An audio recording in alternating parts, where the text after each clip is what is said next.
Welcome to our channel college tutor.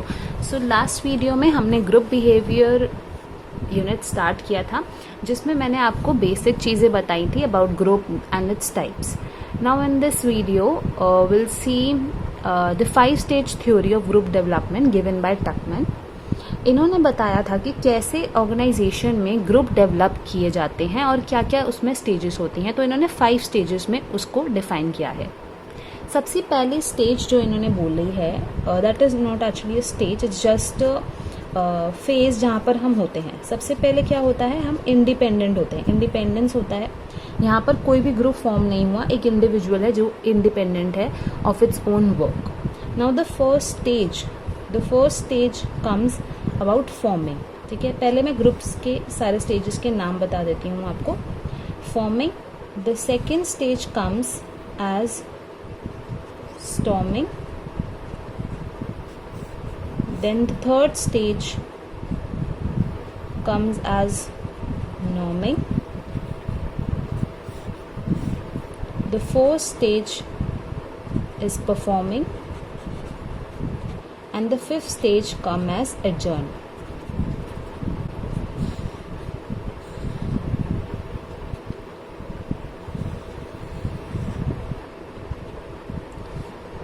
Now the first stage is forming. The groups is formed. यहाँ पर need देखी जाती है कि क्यों हमें ग्रुप फॉर्म करना है। ठीक है, अगर हम फॉर्मल ग्रुप की बात करते हैं तो क्या होगा कि हमें एक टास्क है जिसमें हम सबको मिलकर एक ग्रुप फॉर्म करना है। तो ये फर्स्ट स्टेज होती है। यहाँ पर जब सेकेंड स्टेज पे हम पहुँचते हैं तो स्टॉर्मिंग में एक चीज़ होती है जो कि होता है कन्फ्लिक्ट। यहाँ पर ये देखा जाता है, यहाँ पर ये करेक्टरिस्टिक्स इसलिए आता है क्योंकि यहाँ पे पता नहीं होता कि ग्रुप बन क्यों रहा है। मतलब हम किसी और के साथ काम कर रहे हैं और हम ये सोच रहे हैं कि हमें क्यों करना है इसके साथ काम, हम सफिशिएंट हैं, कोई भी काम करना है हम खुद कर लेंगे। ठीक है, तो वो ग्रुप बनने के जो इंट्रा कन्फ्लिक्ट्स होते हैं वो स्टॉर्मिंग स्टेज में आते हैं।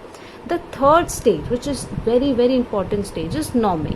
नॉर्मिंग इज़ द स्टेज जहाँ पर ये चीज़ बहुत नॉर्मलाइज की जाती है कि ये एक ग्रुप है जिसमें पर्टिकुलर टास्क परफॉर्म करना है और पर्टिकुलर गोल या कोई भी कॉमन गोल हमें अचीव करना है। तो यहाँ पे वो चीज़ों को नॉर्मलाइज किया जाता है और यहाँ पर एक्चुअल वर्क शुरू होता है।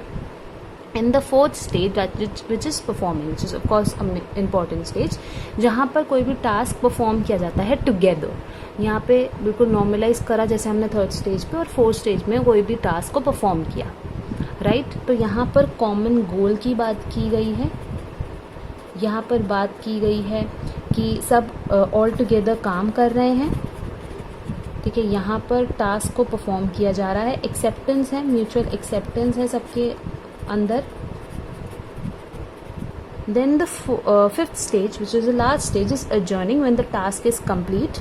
That particular task जिसके लिए ग्रुप फॉर्म किया गया था या कोई भी प्रॉब्लम जिसके लिए ग्रुप फॉर्म किया गया था या कोई भी कॉमन गोल जो अचीव करना था वो adjourn हो गया है। सो ग्रुप जो था वो अब डिस्ट्रीब्यूट हो जाएगा टू इट्स नॉर्मलाइज जो भी वो था। So back to independence.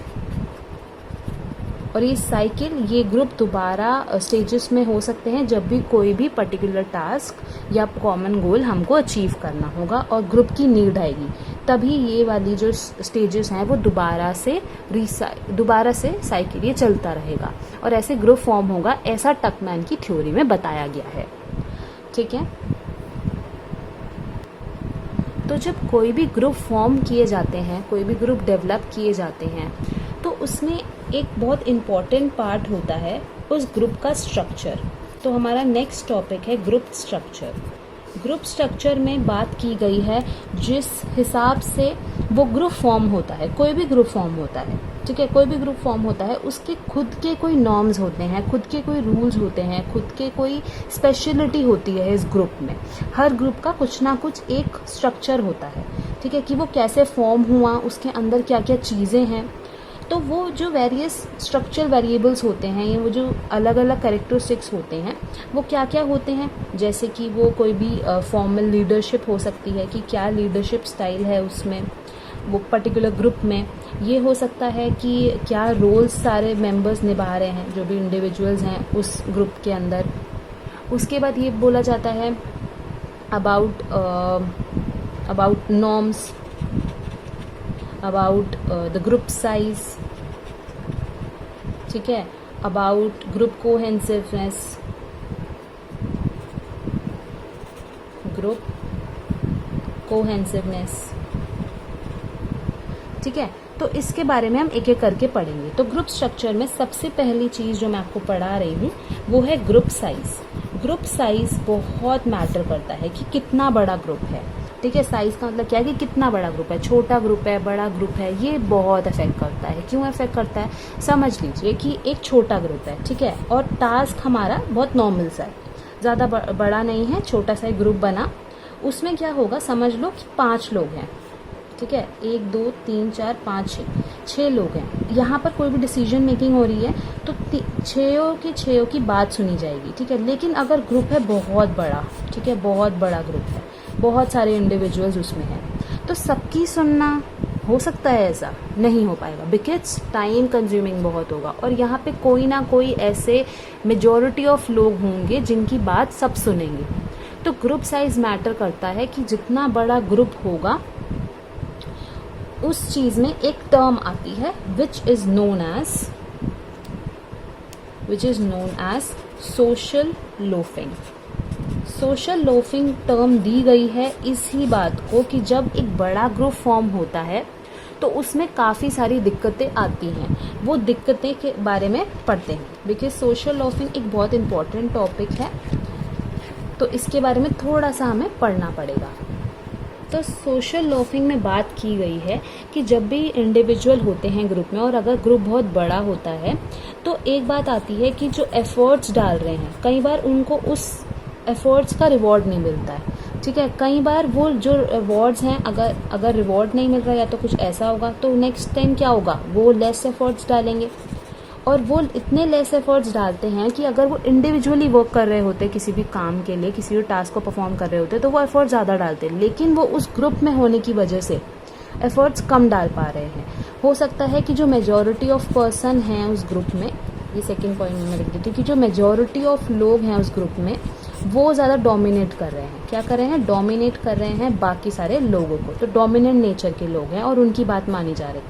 Third में ये हो सकता है कि जो बाकी ग्रुप के इंडिविजुअल हैं उनको फियर हो कि भाई हम तो यार कुछ बोलते ही नहीं है, ये सारा ही अपना डिसीजन ले लेते हैं तो हम रह नहीं देते हैं, ठीक है। फोर्थ क्या होता है कि आपको उतनी इंपॉर्टेंस नहीं मिलती है, अनइम्पॉर्टेंट फील करते हो आप उस ग्रुप में। वो कोई भी इंडिविजुअल अगर उसके एफर्ट्स वो डाल सकता है पर वो नहीं डाल रहा क्योंकि उसको लग रहा है यार मेरी तो कोई बात सुनता ही नहीं है, मेरे को तो इतनी इंपॉर्टेंस दी ही नहीं जाती है।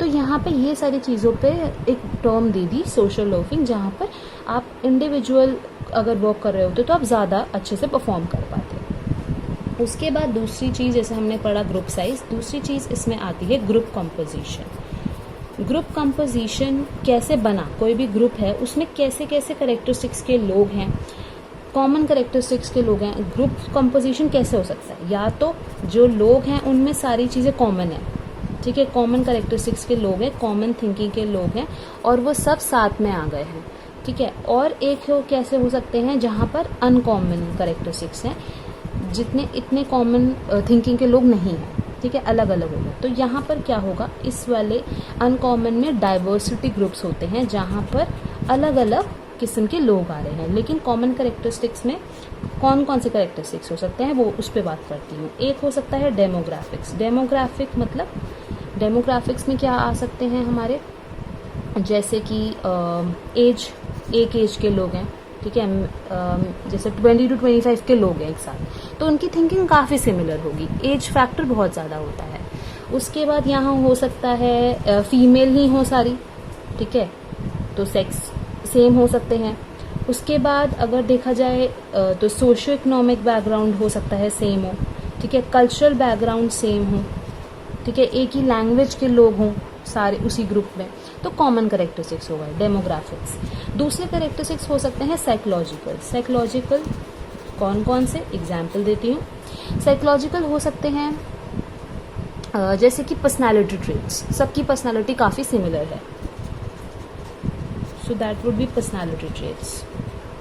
Then it can be of same abilities, same attitudes, abilities के सेम लोग हैं, इंटेलेक्चुअल सबका लेवल सेम है, ठीक है, सबका दिमाग बहुत अच्छे से सेम डायरेक्शन में जा रहा है, ठीक है, इनके बिलीव्स सेम हैं, जिन पे जो भी चीज़ें पे बिलीव करते हैं वो कॉमन है, तो कॉमन कैरेक्टरिस्टिक्स वाले लोगों को एक बेनिफिट आ जाता है। लेकिन हेट्रोजेनियस ग्रुप यानी कि डाइवर्सिटी, हेट्रोजेनियस जहाँ पर काफ़ी चीज़ें अलग होती हैं, सेम नहीं होती, तो उस हेट्रोजेनियस ग्रुप में ये डिफ़िकल्टी आ जाती है कि जब सेम, जैसे म्यूचुअल अंडरस्टैंडिंग, इसमें म्यूचुअल अंडरस्टैंडिंग चाहिए होती है क्योंकि सबके थिंकिंग प्रोसेस अलग हैं, तो यहाँ पर ग्रुप कंपोजिशन की बात की गई है। तीसरी बात होती है यहाँ पर ग्रुप स्टेटस की। ग्रुप स्टेटस में हो सकता है कि जो हायर स्टेटस के लोग हैं, यानी कि समझ लो कि कंपनी का मैनेजर है, तो अब उस मैनेजर की बात ही सुनी जाएगी।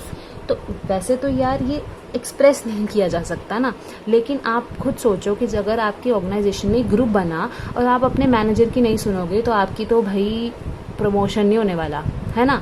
तो रियल लाइफ में अगर देखा जाए तो मैनेजर का एक ग्रुप स्टेटस तो होता ही है कि जब ग्रुप में जो हाईयर स्टेटस पे होता है, जो टॉप मैनेजमेंट की टीम में होता है, टॉप मैनेजमेंट की टीम में होता है, उनका भाई चलता है रॉब। तो यहाँ पर ग्रुप स्टेटस की बात की गई है। फोर्थ चीज़ इसमें आ सकती है ग्रुप रोल्स। ऐसे कई रोल्स होते हैं जो इंडिविजुअल्स के डिफ़ाइन किए होते हैं कि आपको एक ये वाला रोल निभाना है, आपकी ये ड्यूटी है। तो यहाँ पर ग्रुप रोल्स डिफ़ाइन किए जाते हैं हर इंडिविजुअल के, और एक स्टैंडर्ड बनाया जाता है, एक स्टैंडर्ड फॉर्म किया जाता है कि उस स्टैंडर्ड के अंदर अंदर आपको अपना काम करना है, ठीक है ना। आप इतना ज़्यादा एफर्ट्स डालें, ठीक है, कि बाकी लोग, बाकी इंडिविजुअल्स कोई काम नहीं कर रहे हैं, तो एक स्टैंडर्ड सेट किया जाता है। और यहाँ पर आप कोई भी बिहेव करते हो, कोई भी आपका बिहेवियर होता है, तो उसके लिए आपको अकाउंटेबल होना पड़ता है, ठीक है, और आपका रोल आप स्पेसिफाइड स्टैंडर्ड्स में परफॉर्म कर सकते हो, ठीक है। सो ये थे हमारे कुछ स्ट्रक्चर्स जिसमें ग्रुप फॉर्म होते हैं। सो आई होप आपको ये वीडियो पसंद आई हो। Please hit the like button, share it with your friends. Thank you for watching.